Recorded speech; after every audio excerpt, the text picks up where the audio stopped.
Ndabaramukije cyane nshuti za Bedanora TV, aho umuntu wese atumbereye, umuntu wese yari ndamuramukije cyane, amahoro y'Imana nabane nawe.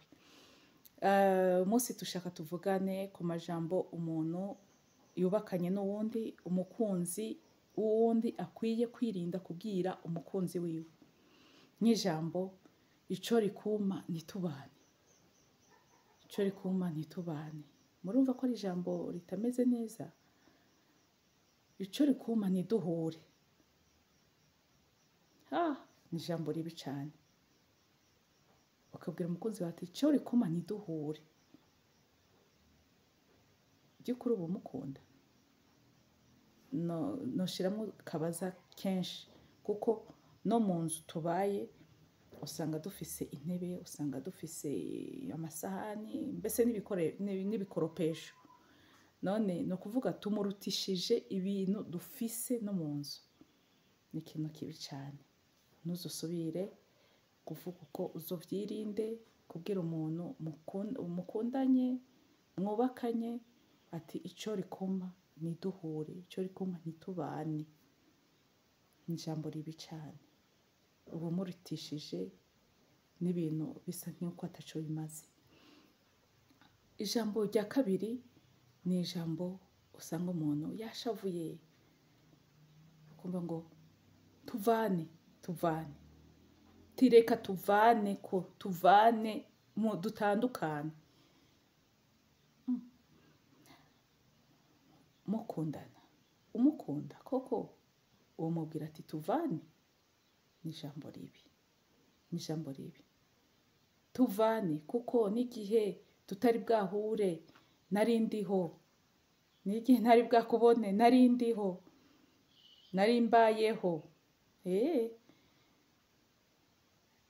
Ishavu ntirizogutere kuvuga nabi kugeza aho uvuga ati tuvane. Ndabigusabe nshuti uriko urankurikirana, ni ijambo ritameze neza na bukebuke. Ijambo rya gatatu ni ijambo ryo kuvuga ati nta mwanya mfise. Papa noze nkeneye ko nta mwanya mfise, ndiko ndakora, sawa. Uyu munsi ariko arakora, nta mwanya agufitiye. Ejo papa noze nashaka twicare tuvugane, nta mwanya mfise. Murumva ko atari ijambo ryiza. Madame, nshaka tuvugane ikintu, nta mwanya mfise papa naka. Rimwe kabiri ucubona yuko harimwo kabaza. Ni ijambo ribi. Rondera umwanya uwumuhe, hanyuma ibindi bikorwa uraza kumubwira ati ngira imbandanye ibikorwa. Vyoba vyiza cyane. Ibintu byo kuvuga nta mwanya ndagufitiye bihere, ariko umuronkera umwanya, kuko priorite niwe. Akazi, nibaza ko kazi nyuma y'uwo mwubakanye. Akazi katubwira akamaro kenshi, ni keza cyane, ariko uwo twubakanye, uwo mwubakanye, nibaza ko mushira imbere y'ivyo byose, uwo kwitangira akamaro. Ikintu ca gatatu ni uzosanga abantu bariko baravuga batatiranye cyane, ukaza wumva ngo ikiba kibe. Uzi yuko iryo jambo vyura n'ishavu umuntu yari afise. Ugasanga yari yibikiye akantu mu mutima ati reka, kubera ari umukunzi wanje reka nihorere. Ariko umaze kumubwira ati ikiba kibe, usanga umuvyuriye vyinshi mu mutima. Si vyiza. Iryo jambo dukwiye kuriheba, kurivuga ku bakunzi bacu. Uwo ukunda ntuzumubwire ikiba kibe. Ariko rero reka dusenge Imana, kuko Imana itugiriye neza kongera kwibutsanya aya majambo, kongera kwibutsanya amajambo atameze neza twoheba kuvuga no kubwirana hagati yacu n'abo dukunda. Mwami wacu Yesu, turagushimiye ko tugiriye ubuntu tukaba tugihumeka umwuka w'abazima.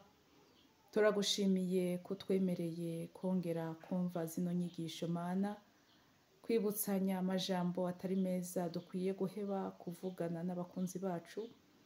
None Data mukunzi, turasabye imbabazi. Haleluya Yesu, amaraso yawe atweze Yesu Kristo. Hanyuma uturemeremwo imvugo nziza ziryoshe, ziryohera abo dukunda. Hanyuma ingo zacu ziba amahoro, mu miryango yacu tuba amahoro.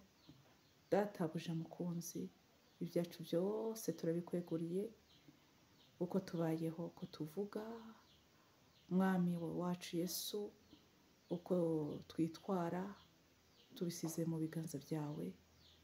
Uturongore kugira tube abakunzi beza imbere y'abakunzi bacu, kandi no mu miryango yacu, mbese no mu babanyi. Zoba ukoze cyane, urakoze. Ni mu izina rya Kristo Yesu dusenze, amen.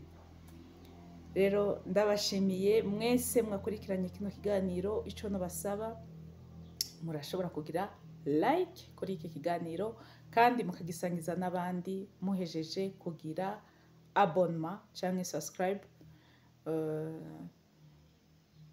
muca mubona haje akantu kameze nk'inzogera, uca umenya yuko wiyandikishije. Uzoza uronka ibiganiro byose bica kuri uyu murongo. Imana ibahezagire cyane. Umunsi mwiza.